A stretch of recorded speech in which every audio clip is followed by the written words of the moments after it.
وہ بدلہ لے کر رہے گا، ہم انگلش سیکھ کر رہیں گے، وہ اس سے شادی کر کے رہے گا، میں تمہیں ہرا کر رہوں گا۔ ان جملوں کو غور سے دیکھو۔ ایسے جملے ہم اپنے ڈے ٹو ڈے لائف یعنی روزمرہ زندگی میں ضرور بولتے یا سنتے ہیں۔ ایسے جملے ہمیں روز بولنے یا سننے کو ملتے ہیں اپنے ڈے ٹو ڈے لائف میں۔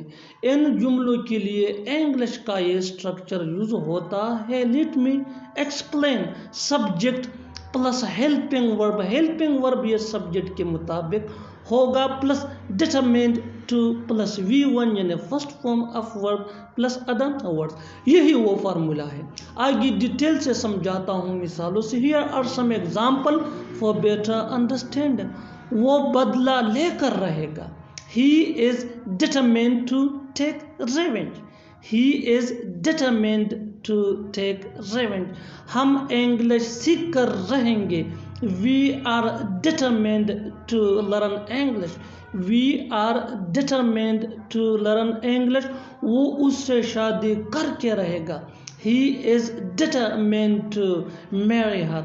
He is determined to marry her۔ میں تمہیں ہرا کر رہوں گا۔ میں تمہیں ہرا کر رہوں گا۔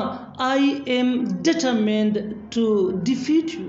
I am determined to defeat you۔